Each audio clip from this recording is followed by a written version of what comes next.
Televisa presenta Televisa del Golfo, porque todos somos uno, presenta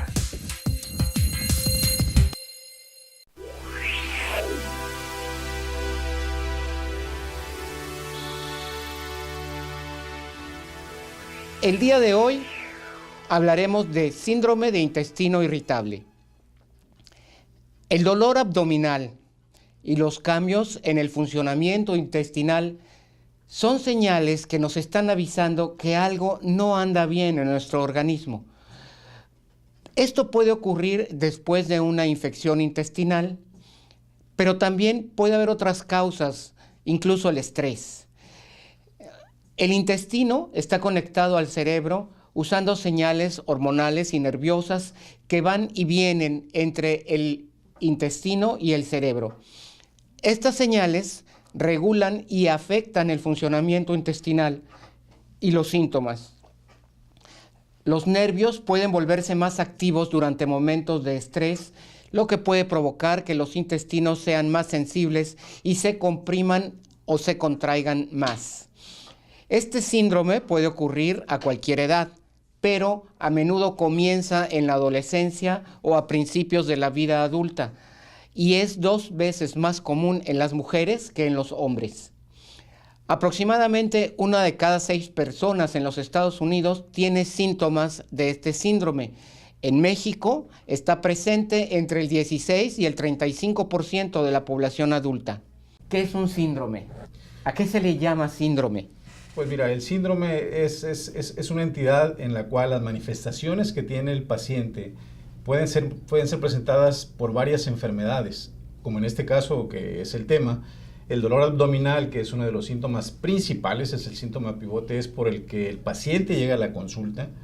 Puede ser presentado por varias cosas, puede ser presentado por un simple cólico, puede ser presentado por un proceso inflamatorio, una enfermedad diverticular, una úlcera gástrica, o sea, diferentes patologías abdominales te pueden dar dolor.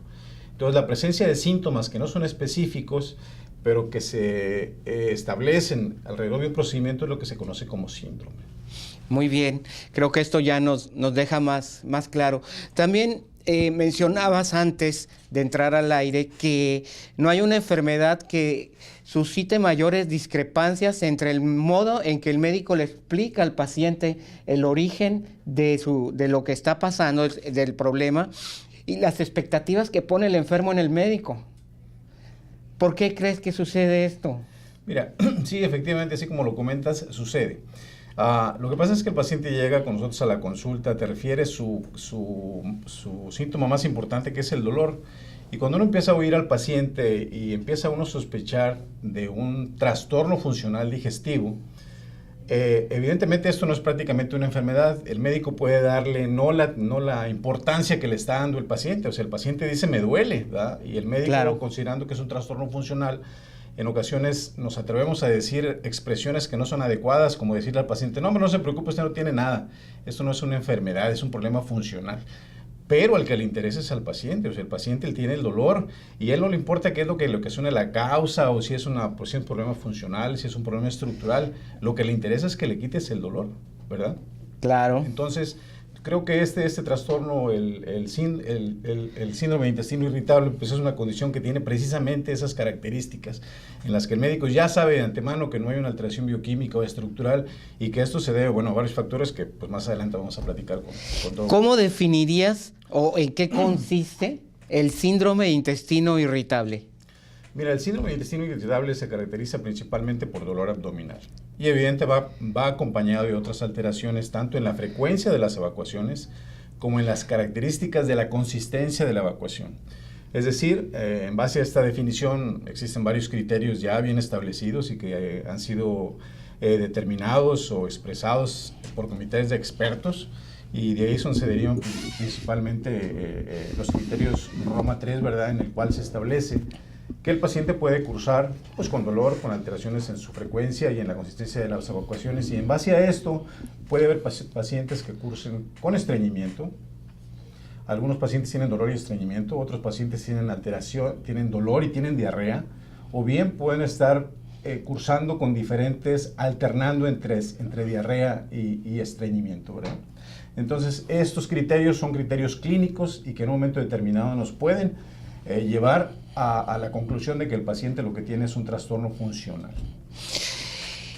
¿Qué criterios vas a requerir para diagnosticar el síndrome de intestino irritable, para reafirmar? Pues es una pregunta realmente interesante, ¿eh? Los criterios, te digo, son criterios ya establecidos, el dolor, los cambios en las alteraciones en la frecuencia, pero hay otros síntomas como por ejemplo que puede referir el paciente, lo que es la necesidad de ir rápidamente al baño, la sensación de una evacuación incompleta, la presencia de moco en las evacuaciones, la presencia de ir urgentemente al baño.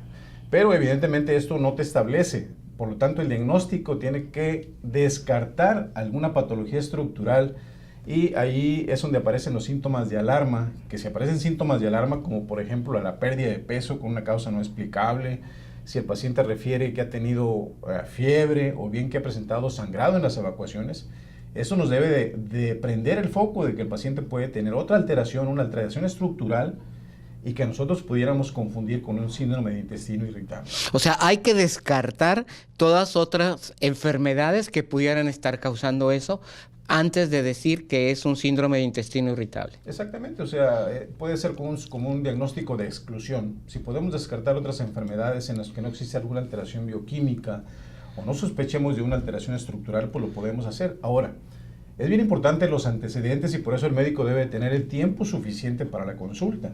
Si es un paciente que tiene más de 50 años, es un paciente que tiene dolor abdominal y antecedentes, por ejemplo, de enfermedad, de un cáncer de colon, pues evidentemente se nos tiene que prender el foco y pensar en esa posibilidad. Es una paciente que tiene más de 50 años, ¿verdad? Entonces, yo creo que deberíamos descartar patologías definitivas que tengan un fondo estructural, que estén condicionando esas alteraciones en la clínica o los síntomas para poder pensar que el paciente tiene un síndrome de intestino irritable. Sí, bueno, realmente el médico internista es un médico que tiene entrenamiento en diferentes patologías, se forma prácticamente en el hospital, vive en el hospital y evidentemente durante su entrenamiento se familiariza con trastornos, pues precisamente de gastroenterología, trastornos cardiovasculares, neurológicos, y bueno, una gama de patologías en las que él tiene un entrenamiento de tal manera que en un hospital creo que el médico imprescindible es el médico internista, pero si te falta el neurólogo, el médico internista puede de primera instancia hacerse cargo en el manejo. En el caso de un paciente que requiera una intervención, un procedimiento o más bien una consulta por cardiología, pues evidentemente la primera atención puede ser facilitada perfectamente por el internista, ¿verdad? De hecho, el entrenamiento de esa especialidad es en un área interna en la que convive con las diferentes especialidades. Muy completo. Exactamente. Bien, estábamos, antes de salir al corte, estábamos platicando acerca del diagnóstico del síndrome del intestino irritable. ¿Este síndrome es un trastorno frecuente o es algo que se presenta en forma rara? Pues mira, comentábamos al principio de que es motivo frecuente de la consulta, ¿verdad? El dolor abdominal forma parte de muchas patologías y finalmente ya, yo creo que un 25% de los pacientes que tienen dolor abdominal acuden a la consulta cuando ya rebasa ciertas características y empieza a crear problemas, ¿verdad? Entonces, es un motivo frecuente de consulta. Realmente sí es algo frecuente. Y cuando una persona presenta este síndrome, ¿qué tanto interfiere con su calidad de vida? Pues la verdad es que ya cuando acude al médico es que verdaderamente ya está interfiriendo en su calidad de vida. Si bien el síndrome de intestino irritable no es algo que mata, es algo que te complica completamente la vida. ¿Por qué? Porque el dolor no cede en ocasiones. Porque te digo, va asociado a trastornos en los hábitos o en las consistencias de las evacuaciones y es muy molesto andar con diarrea, es muy molesto andar distendido, tener la sensación de gas y generalmente eso puede empezar en la mañana pero se continúa en el transcurso del día. Las mujeres, si tú, es una expresión frecuente, dicen, no, yo me tengo hasta que desabrochar el pantalón, me siento muy plena, totalmente llena e incómoda, ¿verdad? Y esos son prácticamente los síntomas que el paciente te refiere en la consulta. Además, resulta muy incómodo tener la urgencia, la necesidad urgente de evacuar si estás en un ambiente laboral y te tienes que salir de una junta o tienes que dejar de atender a una persona porque tienes esa necesidad urgente y sabes que si no la atiendes puedes tener un accidente, ¿no? Incluso es causa de faltar al trabajo, es algo incapacitante y en un momento determinado. Se llega al ausentismo laboral por este síndrome, pero realmente interfiere con la calidad de vida, definitivamente. Si quisiéramos irnos a las causas, a qué se debe o cuáles serían las principales alteraciones que se presentan para producir este cuadro clínico. Pues mire, yo creo que ahí está el punto de este problema. Decíamos que la principal causa es el dolor abdominal, pero ¿por qué duele el abdomen? O sea, ¿por qué tienes esa molestia? ¿Cuál es el origen, verdad? Sí, realmente ha habido muchos estudios, se han publicado demasiados estudios con relación a esto, se han estudiado, ¿verdad? Y se ha visto cómo existe una clara relación entre lo que es el cerebro y lo que es el tubo digestivo, en este caso el intestino. Ciertamente algunos pacientes refieren que ante situaciones de estrés inmediatamente empiezan con la molestia, ¿verdad? Y si pudiéramos hacer una escala de ese estrés, en aquellos pacientes que presentan ese trastorno, el estrés es máximo antes de que empiecen estas molestias. O sea, una vez que se alcanza el máximo del estrés, inmediatamente puede empezar la distensión, el dolor, la sensación de... Es el detonador. Es prácticamente el detonador. Algunos otros lo asocian, por ejemplo, con ingesta de alimentos. Algunos que comiendo determinado tipo de alimento inmediatamente empiezan con la sintomatología. O bien aquellos que presentaron una infección recientemente pueden empezar con este tipo de datos. Pero ¿qué es lo que sucede? Lo que sucede, te decía, que como existe una relación muy íntima entre el cerebro y los intestinos, esas respuestas que ocurren dentro del intestino, como por ejemplo la distensión es una causa, porque se empieza a distender el intestino, y esa distensión en ese tipo de pacientes que son muy sensibles, con una muy poquita distensión tienen manifestación de dolor, es decir, el intestino empieza a dilatarse o a distenderse, y si esa distensión, por ejemplo, a ti no te causa nada, a mí que soy sensible me puedo condicionar un gran dolor.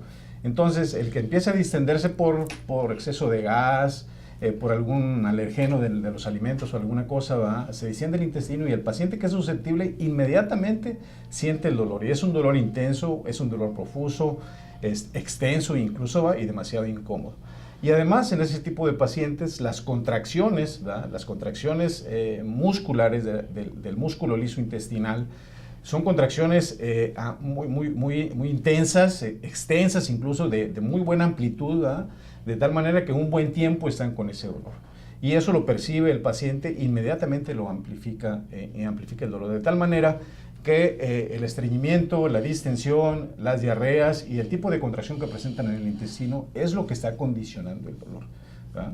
Entonces, por ahí es más o menos en la fisiopatología lo que pudiéramos explicar, pero hay que recordar que este padecimiento o esta alteración puede tener un fondo psicológico. Algunos pacientes tienen demasiada ansiedad, ¿verdad? O bien puede tener un estado depresivo, y esto de una manera importante amplía la susceptibilidad para que estos pacientes puedan tener esa sintomatología. En estos casos, ¿es conveniente hacer la referencia o solicitar una consulta con algún especialista en psicología, por ejemplo, o a tratar esa parte de la ansiedad? Sí, claro, o sea, el tratar únicamente las molestias abdominales seguramente no va a resolver el problema, porque el paciente puede tener un fondo psicológico, un problema de ansiedad, un problema de depresión. Entonces, no es posible tratar a un paciente que su fondo es psicológico, pero que tiene manifestaciones intestinales, y darle tratamiento nada más para un problema intestinal. Hay que hacerlo de manera integral. Exactamente. Entonces, creo que la manera de abarcar plenamente este problema es un tratamiento interdisciplinario. El psicólogo, el psiquiatra es que puede participar perfectamente bien en esta condición. Qué bueno tomarlo en cuenta. ¿Y cómo explicarías que un paciente sea más sensible que otro? O sea, ¿a qué puede deberse esto? Pues recuerda que muchas personas tienen umbral del dolor muy disminuido, un umbral muy bajo, de tal manera que ante el mismo estímulo los pacientes responden de diferente manera. Ahora, hay estadísticas y estudios que demuestran que es más frecuente en la mujer que en el hombre. En la mujer, el tipo de percepción a nivel del intestino la manera en la que se expresa en la corteza es una alarma mucho más extensa en la mujer que en el hombre. De tal manera que la mujer es más propensa a manifestar ese tipo de dolor ante un estímulo más bajo, ante una distensión menos extensa, ante un estímulo menos intenso. La expresión es mucho mayor, ¿verdad? O sea, la representación esquemática del dolor en la corteza cerebral es más amplia en la mujer que en el hombre. ¿Y hay alguna razón para ello? Sí, te digo, la representación neurológica, la representación en la corteza Así cerebral. así es su mujer, condición, vamos. Exactamente. Ya, wow. ¿Son necesarias las pruebas de laboratorio en este síndrome? Bueno, en base a la definición, y que es un diagnóstico clínico, es decir, manifestado a través de los síntomas, pudiera ser un diagnóstico clínico sencillamente, pero acuérdate que hay que descartar algún proceso estructural. Entonces, generalmente nosotros pedimos alguna biometría hemática, alguna química sanguínea, algún examen general de orina, estudios generales, ¿verdad? Pero pudiéramos necesitar estudios más completos para poder descartar alguna patología. Y el caso de la colonoscopía, ¿qué tan necesaria pudiera llegar a ser? Bueno, la colonoscopía es un estudio invasivo, es un estudio determinante probablemente en ese tipo de pacientes porque ellos tienen dolor abdominal. En los Estados Unidos aproximadamente el 25% de las colonoscopías que se hacen es en pacientes con este tipo de problemas, con síndrome de un intestino irritable, ¿verdad? Y yo creo que en México o en algunas otras partes incluso, aproximadamente al 50% de los pacientes que tienen estas manifestaciones los mandamos a hacer una colonoscopía para descartar algún proceso estructural. ¿Puedes explicarnos un poco para el público qué consiste la colonoscopía? Sí, la colonoscopía, bueno, es un estudio que se hace a través de un endoscopio. El médico preparado y capacitado para esto y entrenado, evidentemente, es el gastroenterólogo. Es un procedimiento que se hace con un endoscopio que se hace a través de la ámpula rectal, ¿verdad? Previamente se prepara todo el colon para que el colon esté limpio y permita ver. Tiene una cámara de video. Una cámara de video en su extremo, ¿verdad? que va permitiendo ver las características de la mucosa y así pueden detectarse algunos problemas como una enfermedad diverticular, hemorroides incluso, o algunas angiodisplasias y algunas otras patologías que pudieran estar presentes en el colon. O sea, es la mejor manera de poder ver ahora sí que el intestino por dentro, ¿verdad? A través de esta cámara de video que va a poder arrojar la luz sobre qué es lo que está sucediendo allá adentro. Claro, nada más que hay que recordar que el síndrome de intestino irritable no es una patología exclusiva del colon, o sea, es una patología del intestino, tanto del intestino delgado como del colon. Y la colonoscopía abarca exclusivamente el colon, ¿verdad? Por ejemplo, el gas transita muy mal en el intestino delgado en un paciente que tiene este síndrome. Es un mal tránsito, es una sensibilidad muy aumentada, ¿verdad? Y hemos visto, por ejemplo, en estudios en los cuales se mete un material radioactivo, no radioactivo, sino marcadores en el gas y vemos cómo el gas se queda atorado en el intestino delgado en los pacientes afectados, mientras que en los pacientes normales ese gas transita perfectamente bien. O sea, es una patología que no nada más comprende el colon, sino el intestino delgado también. Esto es muy, muy interesante. Vamos a un breve corte y regresamos con más en Familia Semaín. ¿Qué métodos diagnósticos hay para poder revisar las condiciones en las que está el intestino delgado? Bueno, hay otros. Actualmente se cuenta con algún otro tipo de métodos diagnósticos. Diagnóstica que pueden llegar incluso al intestino delgado a través de endoscopios, ¿verdad? O bien la conocemos como cápsula endoscópica, que es una serie de fotografías que se toman mientras que esta cápsula transita a través del intestino. Son miles y miles de fotografías que después pueden evaluarse y nos permiten ver las características si es que existe alguna lesión estructural a nivel de estas asas intestinales, ¿verdad? ¿Qué tanto apoyo puede brindar los estudios de tomografía? Pues sí, realmente la tomografía, los nuevos equipos de tomografía nos permiten visualizar, ver el grosor de la pared, las características de la pared o algún otro trastorno o alguna patología en específico que estemos considerando, pero la tomografía computada, la resonancia magnética, que bueno, no es parte del tema, pero que definitivamente son útiles en este tipo de problemas. En un momento determinado. Hemos estado platicando acerca de este síndrome, el doctor nos ha dicho que no se trata propiamente de una enfermedad. Si es así, ¿resulta útil un tratamiento farmacológico, un tratamiento a base de medicamentos? Bueno, consideramos que es un síndrome, ¿verdad? Pero recuerda que el paciente acude a la consulta porque tiene dolor, ¿verdad? Evidentemente el médico tiene la responsabilidad en base a la historia clínica, en base a la exploración física, de determinar el tipo de dolor, dónde se origina el dolor, las características que puede tener y además las condiciones que van asociadas al dolor, como es el estreñimiento o bien la diarrea, ¿verdad? Entonces, pues es evidente que nosotros tendremos que echar mano a algún arsenal terapéutico para tratar de disminuir las molestias en el paciente. Es necesario suprimir el dolor. Si tenemos en cuenta y conocemos la fisiopatología de la enfermedad y sabemos que existen contracciones intestinales o del músculo liso de una manera intensa, de una manera, son ondas amplias y que se perciben como dolor en el paciente, pues evidentemente tendremos que echar mano, por ejemplo, de algunos medicamentos que inhiben la secreción de serotonina, ¿verdad? O bien medicamentos anticolinérgicos, antiespasmódicos principalmente, ¿verdad? Para quitar este espasmo en la musculatura lisa que disminuye el dolor. Y en cuanto a que no es una enfermedad, hay diversas investigaciones por ahí que se han hecho en base a estudio o biopsias tomadas directamente de los intestinos y en los cuales se ha demostrado que existe un proceso inflamatorio, aunque sea de bajo grado, pero existe un proceso inflamatorio. De tal manera que la alteración a nivel celular de esta parte de la mucosa intestinal muestra cambios ya de un proceso inflamatorio y la presencia de linfocitos o bien de incluso de citocinas, como es el factor de necrosis tumoral, que pueden desencadenar un proceso inflamatorio, pues evidentemente requiere un tratamiento médico, ¿no? Entonces, es muy baja realmente la incidencia de aquellos pacientes que pueden tener un proceso inflamatorio. En relación a la genética, por ejemplo, aquellos pacientes que dicen es que mi mamá tenía ya el antecedente de un síndrome inflamatorio, o bien aquellos que son gemelos y los dos presentan la misma sintomatología, pudiera estar dando por ahí ciertas bases para pensar que estructuralmente pudiera tener una base genética, ¿va? Pero sin embargo no existen estudios convincentes o estudios en los cuales la evidencia esté demostrada para poder determinar que tienen este fondo, ¿va?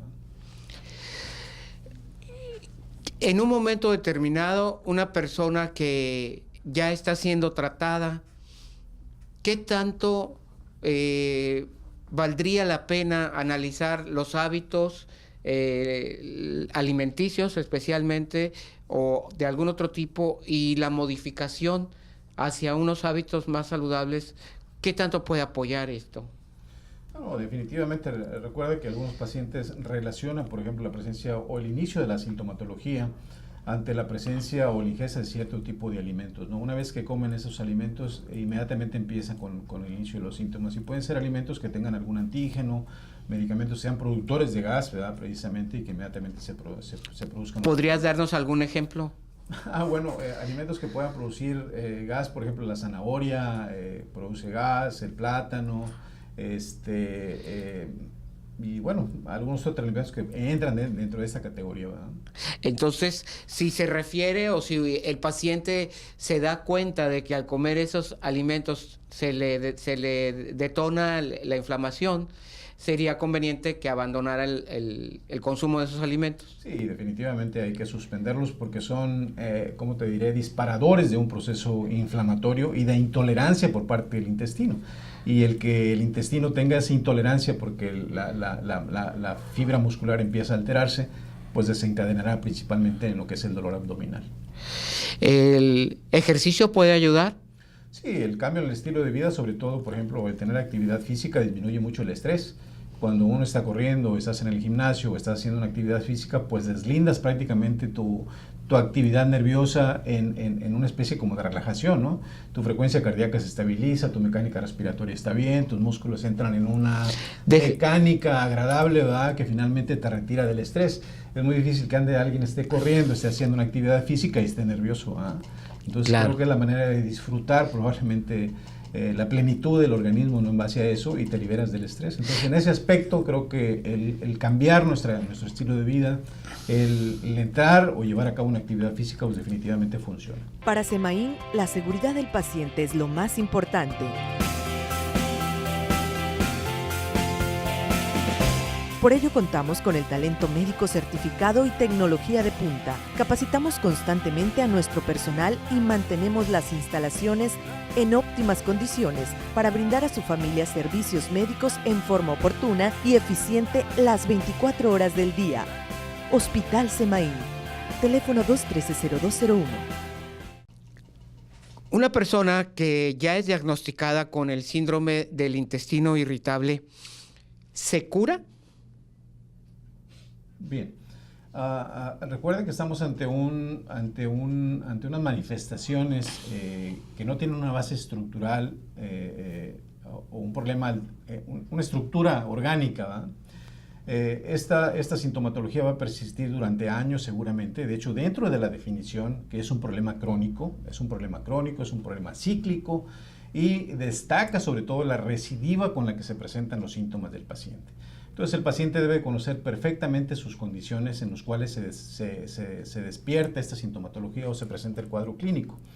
Si el paciente tiene un buen conocimiento de esta afectación, ¿verdad? Y sobre todo cuando lo platica perfectamente con su médico y tiene el respaldo de la información con el médico, pues debe de entender que en determinados momentos puede presentarse la sintomatología. No se va a quitar así en forma espontánea, sino que se seguirán presentando los síntomas con el paso de los años. Es un síndrome con el que tenemos que aprender a vivir, que tenemos que aprender a controlar los detonadores.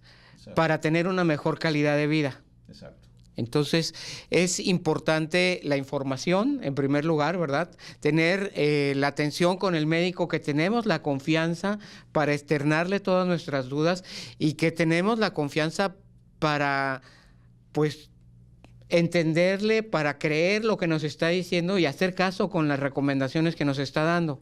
Claro, porque acuérdate que no es un tratamiento definitivo. O sea, el tratamiento tiene características cíclicas. El tratamiento farmacológico se establece por periodos conforme van apareciendo los síntomas y las manifestaciones. Tenemos que entender eso. O sea, no es un tratamiento que venga el médico, no, pues y con esto se va a curar, no va a volver a presentar la sintomatología, no va a volver a pasar nada, porque no es un problema estructural, como en el caso, por ejemplo, que tenemos alteraciones, por ejemplo, con la fructosa o con la lactosa, la intolerancia a la lactosa, la fructosa que produce mucho gas, produce distensión y produce dolor. Pero si tú tratas la intolerancia, pues la sintomatología desaparece y te la llevas perfectamente bien, ¿verdad? En este caso, que no es un caso en el cual sea intolerancia, ¿verdad?, sino que existen varios factores, es multifactorial, ¿verdad?, pues evidentemente no es un tratamiento de 1 semana o 2 semanas y que la patología desaparece. Tenemos que entender entonces que es un tratamiento cíclico de acuerdo a las recidivas y a la manera en que los cuadros se van presentando. Y conocer pues perfectamente al paciente. Generalmente, si tú le das confianza a tu paciente, es un paciente que va a estar regresando contigo porque se ve pues atendido en una esfera en la cual la plática, el diálogo, el que tú le puedes explicar cuál es la causa, el motivo de sus manifestaciones, le da un poco de tranquilidad. Él sabe que está frente a un problema serio, un problema funcional sobre todo, ¿verdad?, pero que evidentemente, bueno, el médico con el que ha encontrado esa confianza y le explica y disminuye la sintomatología y mejora su calidad de vida, pues probablemente tenga esa confianza y ese respaldo. Algunos dicen con mi médico de cabecera, ¿verdad? Pero bueno, el encontrar un médico que tenga esa tranquilidad para poder darte la actividad y que tú convivas con ese problema, pues creo que ahí te sentirás mejor. Y todo orientado hacia procurar una mejor calidad de vida, claro, para ese paciente, ¿verdad? Ayudarlo a que pues conozca los síntomas desde el principio, atienda inmediatamente acudiendo a su médico para que resuelvan ese episodio, ¿no? Esa recidiva y poderlo llevar. Y bueno, en su vida normal, hacer los cambios necesarios, practicar ejercicio, descubrir y evitar los alimentos que le están haciendo este detonador y también, bueno, pues tratar de llevar una vida lo más saludable posible, ¿no? Claro. Sí. Puedes decir que hábitos nocivos como la ingesta de alcohol en exceso o el tabaquismo afectan de alguna manera este síndrome. Bueno, si no te lo disparan, este tipo de sintomatología, bueno, no habrá problema, pero de ninguna manera puede estar indicado o decir que el tener ingesta de alcohol, de tabaco y todo eso puede evitar o por lo menos no te hace mal, pues no, definitivamente no lo podríamos confirmar o establecer. Pues muchas gracias, Juan. No, de nada, Gerardo, mucho gusto. Gracias por